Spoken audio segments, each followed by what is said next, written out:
It's a new humanitarian crisis. Ethnic cleansing of the Nuba people has left thousands dead, and many others fighting for their lives. The Nuba Mountains are home to one of Sudan's largest Christian communities.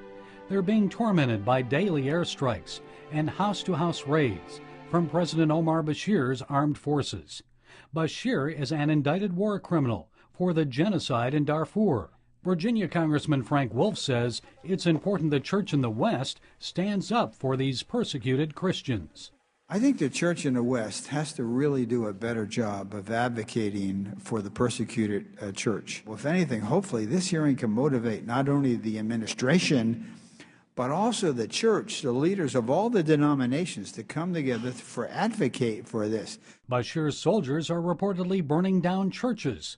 Bishop Andudu is from Sudan's South Kordofan. He also testified to the devastation that happened at his diocese. My house was shot with the guns, and my chaplain was able to escape through the window. And also my offices and cyber cafe was burned down, and cathedral as well. Brad Phillips is with the Persecution Project Foundation. He's just returned from the Nuba Mountains. He testified before U.S. congressional leaders that aid access to the region is limited. There's a serious humanitarian crisis that is approaching. There are 70 to 90,000 people that are probably going to die in the next month to 2 months because the roads are shut down to the north and the flights are not coming in. But that didn't stop a team from CBN's Operation Blessing. When he heard about extreme shortages of medicine in the Nubas, President Bill Horan put together an emergency relief mission. It was dangerous, but it was life-saving.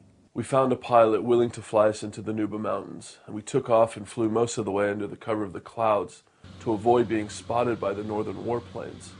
We landed on this tiny dirt strip, and then the scramble was on to unload the plane as fast as we could because we were told that literally any minute the Antonov bombers could show up and start bombing the airstrip. Soldiers from the SPLA, the Sudan People's Liberation Army, drove the team several hours to the hideout of Lieutenant General Abdel Aziz.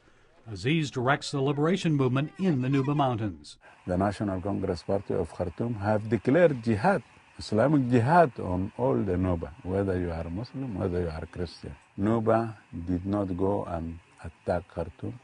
Nuba did not go and take anything from Khartoum. And instead, Khartoum is the one exploiting the area. They are taking the oil. This is the only oil producing state in the north, in the remaining part of the country. The people of the Nuba Mountains enjoyed a 6-year period of relative peace after the signing of the North-South Peace Agreement in 2005. That ended last June when the northern government attacked the Nuba capital city of Kadugli. Operation Blessing's Bill Horan was shown some of the destruction. A school was actually targeted, a school that was filled with children in school, in session. 2 huge bombs, thank God they missed, but not by much. 2 giant craters in the soil, but it was close enough to the school that some shrapnel fell and penetrated the walls of some of the school buildings. 1 child was killed and a whole group of children were injured. Who in the world would target on purpose children? What relief was delivered by Operation Blessing? An emergency health kit containing enough medicine and medical supplies to establish a much-needed health clinic that will serve 10,000 Nubian people for 90 days. We purchased 2 of those complete emergency kits in the Netherlands and flew them in. Those medicines are now, at this moment, being used to treat the sick, the injured, the wounded in the clinics in the Nuba Mountains. The people of the Nuba Mountains, no one can hear their voice. They're suffering in silence. We need to be their voice. The United States and all the nations of the free world, the United Nations, they have to quit ignoring this, and then they have to quit talking about it. They have to take decisive action.